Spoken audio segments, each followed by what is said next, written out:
Hi, I am Melissa Harvey, and today I would like to talk with you about living on the spectrum. I want to help you have a better understanding of what a person who has been diagnosed with autism spectrum disorder experiences and the struggles they face, and how others can learn to be more accepting and understanding of this disability. Now, autism spectrum disorder, ASD, affects many people. The series Atypical on Netflix and movies like The Accountant with Ben Affleck have helped bring some exposure about autism, but others don't truly understand the impact and the effects it has on somebody who has been diagnosed with this disability. Now, my youngest son was diagnosed with ASD many years ago, and I've experienced many situations that seem like simple tasks for you and I that are major life obstacles for him, such as doing homework, making friends, retaining what he's read or what you've told him. Now, autism is a broad name given to this disorder that actually encompasses several disorders with similar underlying symptoms.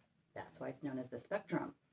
So today I want to give you a brief explanation of what ASD is, some of the signs, symptoms, and treatment options that one will experience, as well as some positive aspects of living life on the spectrum.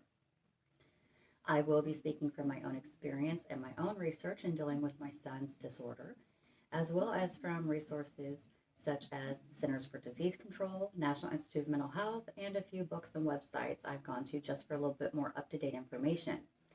Now imagine you have a job interview and you go in and you're sitting across the table from this person who's talking with you. And on top of that, you hear doors opening and closing, phones ringing, keys, typing on a keyboard, conversations in the hallway, all at the same audio level. It's very hard to focus and concentrate, but unfortunately, this is what somebody who lives on the spectrum experiences every day. So, what is autism spectrum disorder?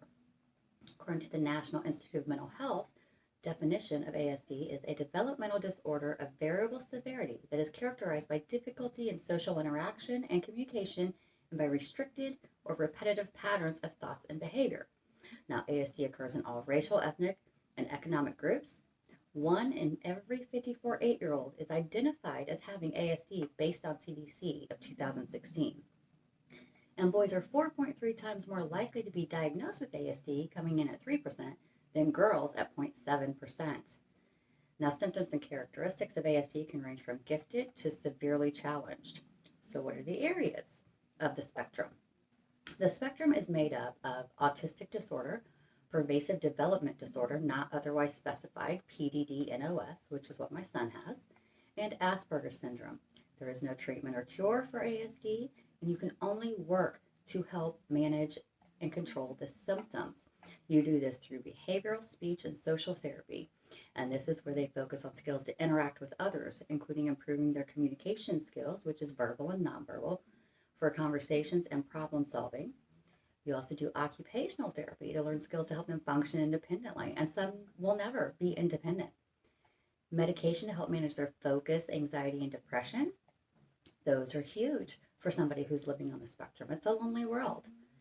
Some of the signs and symptoms for living on the spectrum. Now, there are many. I'm not going to go over all of them. Some of the more prevalent ones are the social symptoms, their inability to comprehend and empathize. Their limited or no concept of personal space. They may be too close to you, may be too close when they talk to you, and difficulty making friends. My son never had a birthday where a friend actually showed up. And to this day, he's almost 20, he has one single friend. And so I like to explain it to him as he's a cat trying to go out there and play with dogs. Initially, they don't get along well. But with time and patience, they can learn to get along and play. Unfortunately, he just has his one friend. Communication symptoms. This could be verbal and nonverbal communication, so awkward or uncoordinated body language, limited to no eye contact or extreme eye contact where they're just constantly staring at you, blank facial expressions, or they may appear clumsy. Many of them may talk very loudly, again, because all of the sounds in their environment are amplified, so they have to speak over that.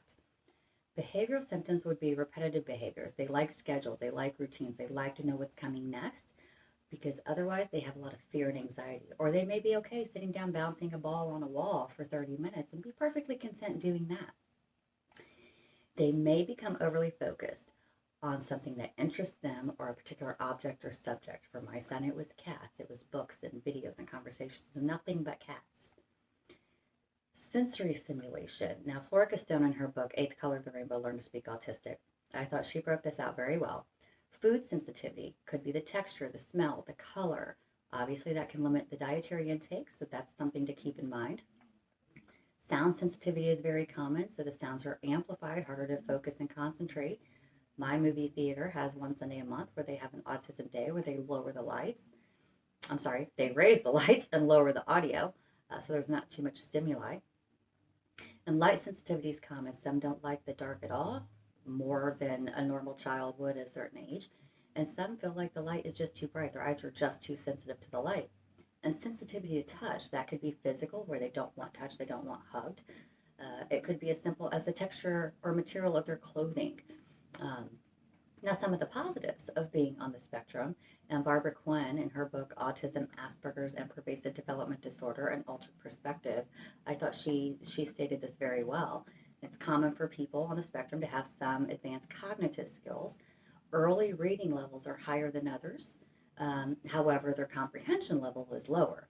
So this means that they may be able to read a more advanced book than somebody else their age, and they could recite it to you, but they have no comprehension or understanding of what it is they actually read or what it means.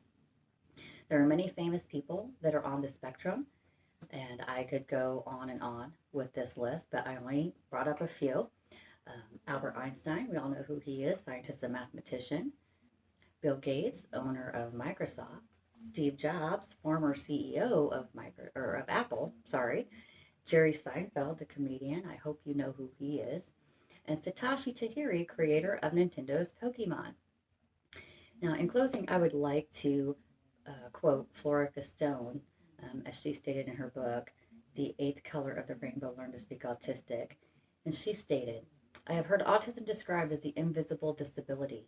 Yet after reading autistic people's accounts of their lives, it dawned upon me that autism, or the autism continuum, is only a label for a varied condition which we do not understand and thus find it hard to empathize with.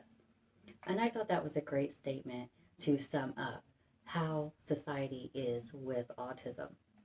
I hope I have helped you have a better understanding of what autism spectrum disorder is and the signs, symptoms, and treatments and the difficulties people living on the spectrum go through. But I hope more that I've been able to show you that people on the spectrum have the same ability to do great things just like everyone else.